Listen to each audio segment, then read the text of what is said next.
અભિગમ કેવો રહ્યો કે જેના દ્વારા તમે તમારી ભૂલો સુધારી જીવનમાં આગળ વધી શક્યા? બહુ સરસ સવાલ. મારી માં, હું એક જ સંતાન છું, મારે ભાઈ બહેન નથી. મારી માને હંમેશા દીકરો જોઈતો હતો, એટલે મારી મા સાથેના મારા સંબંધો બહુ સ્નેહાળ ઉષ્માપૂર્ણ નથી રહ્યા, પણ મારા પિતા સાથેના મારા સંબંધો બહુ જ સરસ રહ્યા છે. અને મારી જિંદગીની તમામ ભૂલોમાં એ મારી સાથે રહ્યા છે, એવું કહીને કે તું પડીશ તો હું ઊભો છું. એક સાદો બહુ સરસ દાખલો આપો. હું મુંબઈ રહેતી હતી એકલી હોસ્ટેલમાં, હિન્દુસ્તાન થોમ્સનમાં કામ કરતી હતી.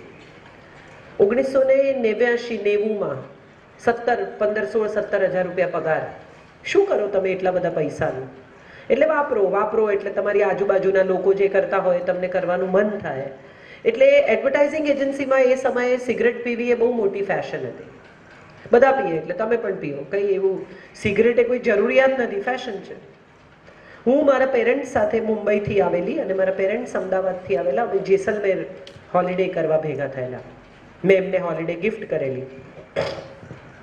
મારા પપ્પા મારા રૂમમાં આવ્યા સવારના પોરમાં અને એમણે જોયું કે ચાંદીનું સિગરેટ કેસ અને લાઇટર મારા રૂમમાં છે. એટલે એમણે જોયું એટલે એમણે મને પૂછ્યું કે તું પીએ છે સિગરેટ? હવે જો હું એમ કહું કે ના હું નથી પીતી, તો એનો અર્થ એમ થયો કે કોઈ રાત્રે મારા રૂમમાં હતું જે આ ભૂલી ગયું. અને જો હું એમ કહું કે હા હું પીઉં છું, તો મને ખબર જ હતી કે એમને નહીં ગમે. મેં 2 સેકન્ડ લીધી અને પછી હું સાચું બોલી કે હા હું સિગરેટ પીઉં છું. એટલે એમણે બહુ જ સરસ રીતે મને કહ્યું કે ખરેખર જરૂરિયાત હોય તો પી, અને શોખ હોય તો કારણ વગરનું વ્યસન શરૂ નહીં કરતી. જો આ ફેશનમાં પીતી હોય તો વ્યસન તરીકે શરૂ નહીં કરતી. અને આપણે બધા જ એ સ્થિતિમાં છીએ કે ફેશનમાંથી વ્યસન ક્યારે થઈ જાય ને એની આપણને ખબર નથી પડતી. ફેશન માટે આપણે બિયર ચાખીએ, ફેશન માટે આપણે સિગરેટ પીએ, બાકીના લોકો કરે છે માટે આપણે કરીએ, અને પછી ક્યારે એનું વ્યસન થઈ જાય એની આપણને ખબર જ ન પડે. એટલે મારા પિતાએ મને હંમેશા સાચું બોલવાની સવલત ઊભી કરી આપી. કેટલા બધા મા બાપ એવા હોય કે એમ કે બેટા સાચું બોલ, પછી હું તને માફ કરી દઈશ. પણ બિચારું બચ્ચું સાચું બોલે ને તો એને 2 પડે. મારા માતા પિતાએ મને સાચું બોલવાની રિટર્ન રિવોર્ડ્સ આપ્યા છે, મને માફ કરી છે. માટે કદાચ આ સ્વતંત્ર વિચારધારા ઊભી થઈ શકી છે. મને ખૂબ વાંચતી રાખી છે. પુસ્તકો આવતા રહ્યા અમારે ઘરે, રંગ રમકડા દિવાળીના ફટાકડા કશું નથી આવ્યું. ખૂબ પુસ્તકો, મને એ ઉંમરે પણ મારી પાસે કબાટ ભરીને પુસ્તકો હતા. સો હું માનું છું કે વાંચને પણ મારામાં ઘણો ફેરફાર કર્યો છે. અને બીજી મહત્વની બાબત એ છે કે હું મારા પિતાની સાથે દલીલ કરી શકું એટલી અમારા ઘરમાં સ્વતંત્રતા હતી. એટલે જો મારે કંઈ કહેવું હોય તો એ આર્ગ્યુમેન્ટ સાંભળે એટલા ઓપન માઇન્ડેડ હતા. ભલે પછી એમ કે ના આમ જ કરવાનું છે, પણ મારી દલીલ એકવાર સાંભળી લેવી એવી અમારા ઘરમાં પદ્ધતિ હતી, અથવા પ્રથા હતી, જે મેં પણ ચાલુ રાખી છે. હું મારા દીકરાને ઘણીવાર કહું કે હા હું સાંભળું છું, તું કહે પછી હું તને કહીશ કે મારે શું કહેવું છે. સો આઈ થિંક એટલું જો થઈ શકે તો સ્વતંત્ર વિચાર વ્યક્ત કરવાની જગ્યા મળે તો વ્યક્તિ સ્વતંત્ર થઈ શકે. બાકી ચૂપ રહે, હું કહું છું એમ કર, તો પછી વ્યક્તિ સ્વતંત્ર થાય એવી આશા થોડીક નકામી છે. હું બહુ જ નજીક હતી મારા પિતાની, ખૂબ નજીક. આજે પણ મને I miss a man to talk to in my life. વાત કરી શકાય એવા પુરુષની મને બહુ ખોટ લાગે છે ઘણીવાર. મેડમ, હમણાં તમે જ કીધું કે તમારા ફાધરે તમને કીધું કે સિગરેટ માટેનું તમે ઉદાહરણ આપ્યું. હવે જે વ્યક્તિ સ્ટુડન્ટ અથવા બાળક એના મધર અથવા ફાધર જ ન હોય તો એમના વિશે તમારે શું કહેવાનું? ન હોય તો હું શું કહું બેટા? એમ મીન્સ કે મધર હોય એક જ અથવા તો ફાધર હોય, તો એટલું યાદ રાખવાનું કે આપણી માએ માતા અને પિતા બંનેની ડ્યુટી નિભાવી છે, અથવા પિતાએ મા અને પિતા બંને બનીને આપણને ઉછેર્યા છે. એટલે આપણી એમના પરત્વે બેવડી જવાબદારી છે. જેણે 2 રોલ કર્યા છે એને 2 પુરસ્કાર મળવા જોઈએ ને. એટલે આપણે ડબલ પુરસ્કાર આપવાનો, એમને ડબલ જવાબદારી લેવાની. આપણી એટલી જવાબદારી વધી જાય છે કે એમની એકલતાને આપણે દૂર કરવાની સમય આવે ત્યારે એમને એટલી કંપની આપવાની, કારણ કે એણે એની જિંદગીના ઉત્તમ વર્ષો મા અને પિતા બંને બનીને આપણી પાછળ ખર્ચ્યા છે. એ લફરા કરી શક્યા હોત, એ શરાબ પી શક્યા હોત, એણે કોઈ જિંદગીમાં બીજો પુરુષ શોધી લીધો હોત, તમને હોસ્ટેલમાં મૂકી દીધા હોત જેને પણ એ ન કર્યું, માટે એ અત્યંત સન્માનના અને આભારના અધિકારી છે. અને જીવનભર યાદ રાખવાનું કે જે કરી શક્યા હોત એણે નથી કર્યું, વિચ ઇઝ વેરી ઇમ્પોર્ટન્ટ. જી હેલો મેમ, હાય. મારો ક્વેશ્ચન એ છે કે સપોઝ એક છોકરી આપણી લાઈફમાં છે કે જેને આપણે 5 વર્ષથી લવ કરી છે અને એની અંદર લવ મેરેજ કરવા છે, અને એક છોકરી એવી છે કે જેને આપણા મા બાપાએ પસંદ કરેલી છે, અને એ બે વચ્ચે એટલો ટાઈમ નથી કે આપણે પ્રૂવ કરી શકીએ, તો ત્યારે ડિસિઝન શું લેવું? ત્યારે એવું નક્કી કરવું કે પરણીશ તો આને પરણીશ, નહીં તો નહીં પરણું.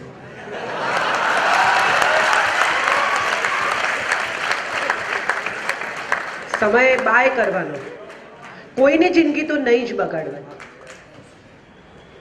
જેને પ્રેમ ન કરતા હોઈએ એની જિંદગી બરબાદ નહીં કરવાની, કારણ કે 5 વર્ષ પછી તમને એવું લાગશે કે મેં તો મારા મા બાપને કારણે આ લગ્ન કરેલા, એનો તો કોઈ વાંક જ નથી. So please do not spoil anybody else's life. દ્રઢ રહો, નિર્ણય કરો અને એ નિર્ણય ઉપર કાયમ રહો. ભાગી નહીં જ જવાનું, ગુનો નહીં જ કરવાનો.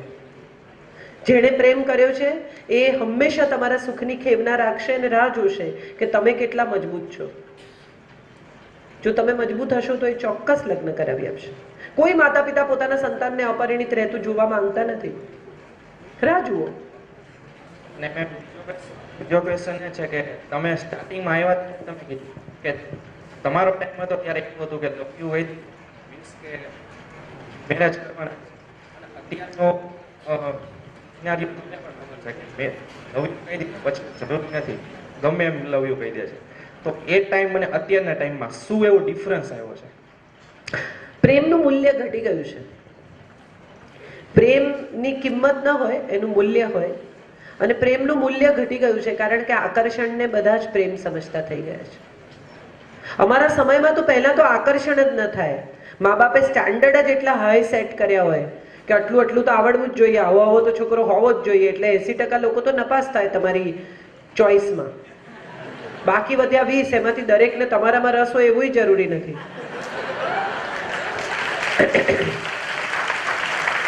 એની બી ચોઈસ હોય ને, એના બી સ્ટેન્ડર્ડ હોય, એમાં તમે ફિટ ના થતા હોય એવું બને. એટલે રહ્યા જ ઓછા, ચડાઈને રહે જ ઓછા. અને પછી એમાં પ્રેમ કરવાની હિંમત ના હોય. હિંમત હોય તો કામ હોય બીજા. फैज़ अहमद फैज़नी एक बहुत सरस नज़म है. वो लोग बहुत खुशकिस्मत थे, वो लोग बहुत खुशकिस्मत थे जो इश्क को काम समझते थे और काम से आशिकी करते थे. हम जीते जी मसरूफ रहे, इश्क काम के आड़े आता रहा, काम इश्क को सताता रहा. हम जीते जी मसरूफ रहे, न इश्क किया न काम किया. बस એટલો ફેર છે અમારા સમયમાં અને તમારા સમયમાં કે અમને ન ઇશ્ક કિયા ન કામ કિયા. આપ ઇશ્ક ભી કરતે और काम भी करते हैं. છેલ્લો સવાલ અને પછી બે છેલ્લા સવાલ લઈ લે. 3 ફિનિશ્ડ. Good evening ma'am. તમારી યોગ વિયોગ જે બુક છે એમાં વસુ કેરેક્ટર છે એમાં એના જેવા જ વિચારો સુધારા પણ છે, અને જે એનો એન્ડ છે એ મને સમજાતો નથી. એ વિશે હું થોડુંક મારે જાણવું છે. એનો એન્ડ એ છે કે પાછી જતી રહે છે જ્યાંથી આવી હતી ત્યાં. પૂજારીની દીકરી છે, સ્કૂલ શરૂ કરે છે. આખી જિંદગી એણે જે કરવાનું હતું એ બધું કરી લીધા પછી જો એને એનો રિવોર્ડ ન મળે તો એકલતા જ જો એનું ભાગ્ય હોય તો હવે કોઈએ આપેલી એકલતા નથી જોઈતી, હવે પોતે ચૂઝ કરેલી એકલતા જોઈએ છે. But her life was perfect, બધું પરફેક્ટ થઈ ગયું. What is perfect? It is, હા, એટલે justice, exactly, justice delayed is justice denied. તમને મોડો ન્યાય મળે ને જ્યારે મળે ત્યારે તમે એને સ્વીકારો એવું જરૂરી નથી. હવે હું આવી ગયો છું માટે મને સ્વીકારી લે એ પ્રકારની વસુંધરા છે જ નહીં. એણે તો એટલું સમજાવવાનું હતું કે આ દુનિયા મેં ગોઠવી, હવે સંભાળ તારી દુનિયા હું ચાલી, હું ભાગી નથી તારી જેમ. અને છતાં એ ક્યાં જાઉં છું એ કહીને જાય છે. એવું તો છે ને કે ભાગી છૂટે છે, બધાની પરમિશન લઈને જાય છે. પણ અગત્યનું એ છે કે પહેલી વારની એકલતા તમે મારા માથા પર ઠોકી બેસાડેલી એકલતા હતી. મારી પાસે કોઈ ચોઈસ નહોતી એ એકલતા ભોગવ્યા સિવાય. હવેની એકલતા મારું એકાંત છે. હું પસંદ કરું છું આ એકાંત. મારે નથી રહેવું તમારી સાથે. Okay, and my second question, આપણે એરેન્જ મેરેજ કરીએ, પેરેન્ટ્સ આપણા માટે જે કોઈ છોકરો શોધે અને છતાં બી છોકરો જો ખરાબ નીકળે અને સપોઝ કે પેરેન્ટ્સની રિસ્પેક્ટ નથી કરતો, પેરેન્ટ્સને કોઈ, મારા પેરેન્ટ્સને રિસ્પેક્ટ નથી કરતો, એના પેરેન્ટ્સને, મારા પેરેન્ટ્સ માટે કોઈ એને ફિલિંગ્સ ન હોય તો, અને છતાં પેરેન્ટ્સ એમ જ કહેવાના છે કે ના એ સારો છે, એ જે ભાઈ અમારા માટે જે કરે છે તું ત્યાં શાંતિથી રહેતા રહી, તો એવી વખતે આપણે શું કરવું જોઈએ? મતલબ તો ત્યાં સમાન આપણું ગવાય કે મારા પેરેન્ટ્સ સામાન્ય રીતે છે ને એવું છે કે આપણી કહેવાની રીત બહુ ખરાબ હોય છે. મારા પેરેન્ટ્સ મારા નહીં, આમ નહીં. બહુ શાંત ચિત્તે આ વિષય વિશે ચર્ચા થઈ શકે, મગજ ગુમાવ્યા વગર. સૌથી પહેલું તો એવું નક્કી કરવાનું છે કે આપણે કોઈને કન્વિન્સ કરવા હોય ને તો મગજ નહીં ગુમાવવાનું. દુનિયાની કોઈ પણ આર્ગ્યુમેન્ટમાં તમે મગજ ગુમાવ્યું ને એટલે તમે આર્ગ્યુમેન્ટ ગુમાવી બેઠા. તમે જેવું મગજ છટક્યું તમારું એવું તમારા હાથમાંથી આર્ગ્યુમેન્ટ છટકી. આ કાયમ માટે નક્કી રાખજો. શાંત ચિત્તે તમારા મુદ્દા કોઈ વ્યક્તિને સમજાવવાની જો તમારામાં તાકાત હોય તો તમે એ દલીલ જીતશો એવું નક્કી છે. આપણે કરીએ છીએ શું? તારા મા બાપ મારા, મારા મા બાપ મારા મા બાપ નહીં. આ આર્ગ્યુમેન્ટની રીત જ નથી, આ ઝઘડો છે સીધો. એને એમ કહી શકાય કે હું પણ મારા મા બાપને બહુ ચાહું છું, થોડો સમય હું એમને આપું તો તમને વાંધો નથી ને? પ્લીઝ, હું પણ એમની દીકરી છું, તમે આટલું મને અલાવ કરશો તો મને બહુ ગમશે. આમાં ઈગો નથી, આમાં નમ્રતા છે. અને મહાત્મા ગાંધીએ એક જગ્યાએ લખ્યું છે કે નમ્રતાથી મોટો જગતનો કોઈ અહંકાર નથી, જે મારો અનુભવ છે. તમે, હું મારી બેગ લઈને આવું ને એટલે 6 જણા એવા હોય કે જે મને એમ કે લાવો લાવો મેડમ મને બેગ આપી દો, પણ હું મારી બેગ મૂકીને રાહ જોઉં ને કે કોઈ ભાઈ આ બેગ લઈ લો, તો સામેની વ્યક્તિને અપમાન લાગે છે. હું અહીંયા બેગ લેવા આવ્યો છું, એને બદલે તમે લઈને 2 ડગલા તો ચાલો, 3 જણા તૂટી પડશે જો એ તમને ચાહતા હશે. પણ એટલી ધીરજ, એટલી નમ્રતા, એટલું ઔદાર્ય, એટલી સમજદારી આપણામાં હોવી જોઈએ. કોઈ પણ એક વ્યક્તિ ત્યારે જ પૂજનીય, સ્નેહનીય, વાલ ને હકદાર બને છે જ્યારે એનો પોતાની જાત પર કંટ્રોલ છે. તમે તમારી જાતને કંટ્રોલ નથી કરી શકતા તો બીજાને શું કંટ્રોલ કરવાના? સૌથી પહેલો સંયમ તો સ્વયં પર કેળવવાનો છે, પછી રિમોટ બીજાના હાથમાં લો. તમારો રિમોટ જ તમારા હાથમાં નથી, એ જ તમે ઉડાડી દીધો છે. કોઈ પણ વાત, દુનિયાની કોઈ પણ વાત કહેતી વખતે 1, તમારો મુદ્દો મજબૂત હોવો જોઈએ અને 2, તમારો અવાજ નીચો હોવો જોઈએ.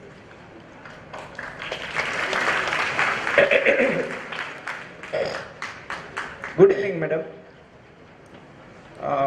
તમે મેડમ એક ભાષા સાથે સંકળાયેલ છો, તો મારે અત્યાર સુધી મને જે જવાબ નથી મળ્યો એ કે બાળકનું પ્રાથમિક શિક્ષણ છે એ કઈ ભાષામાં હોવું જોઈએ, જેનો હજી સુધી કોઈ સોલ્યુશન નથી મળતું. માતૃભાષામાં.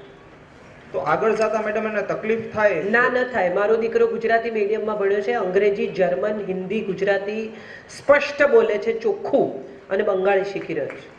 ઓકે, સો ગુજરાતી એટલે માતૃભાષામાં જ ભણાવો. તમે તમારી ભાષામાં વિચારતા થશો તો દુનિયાની કોઈ પણ ભાષા શીખવી સરળ પડે. Okay, thank you madam.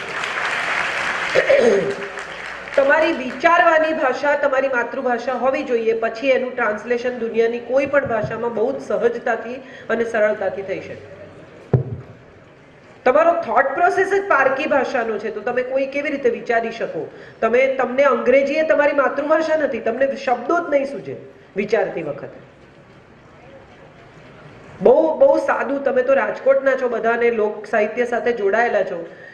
આપણે બધા એમ કહે છે કે ગુજરાતીમાં અમુક શબ્દો નથી, આમ નથી, ફલાણું નથી. બ્રેકફાસ્ટ, લંચ ને ડિનર એવા શબ્દો ગુજરાતી પાસે પણ છે. શિરામણ, રોંઢો અને વાળું. સાંજના કચરાને વાસીદું કહેવાય અને સવારથી સાંજ પછીનો સાંજનો કચરો હોય એને સંજવારી કહેવાય. આ ગુજરાતી આપેલા શબ્દો છે. પાલવનું અંગ્રેજી શું છે? પાલવનું અંગ્રેજી કોઈ પાસે છે જ નહીં. પાલવ જ નથી એ લોકો પાસે. માનો પાલવ એવું તમારે જો ડિસ્ક્રાઇબ કરવું હોય તો તમે કેવી રીતે કરશો? તમને હું કહું એટલે તરત સમજાય કે એના માના પાલવમાં સંતાય છે. આપણી ભાષા પાસે જે છે એ જગતમાં કોઈ ભાષા પાસે નથી. મેં તમને પહેલા જ કહ્યું કે માના કપડામાંથી હળદરની વાસ આવતી હોય, માં લગર વગર હોય, માના શરીરમાંથી પરસેવાની પણ વાસ આવતી હોય અને માં ચીડાતી પણ હોય, તે બધા પછી ભેટવું કે વાલ કરવું માને જ ગમે, એના જ ખોળામાં સૂવું ગમે, પડોશીના ખોળામાં સૂવું ના ગમે. અંગ્રેજી એ પડોશીની ભાષા છે, આપણી નથી. શીખી શકાય, પડોશીની જોડે આપણે બહુ બને એવું બની શકે, પણ આપણી માં એ તો આપણી જ માં છે. કોણ? હા હા ગુડ ઇવનિંગ મેમ. હા બેટા. મારો ક્વેશ્ચન એવો છે કે આજકાલ છે ને ગર્લને પ્રાયોરિટી તો મળે જ છે, બટ અમુક એરિયામાં એવું છે કે ગર્લને છે ને જજ એના ક્લોથ્સ ઉપરથી કરે છે, કે જો એ વેસ્ટર્ન લુક પહેરે છે તો એ વેસ્ટર્નથી બિલોંગ કરે છે, અને એના કલ્ચર કે એનું નેચર કે એ બધું વેસ્ટર્નથી હશે એમ.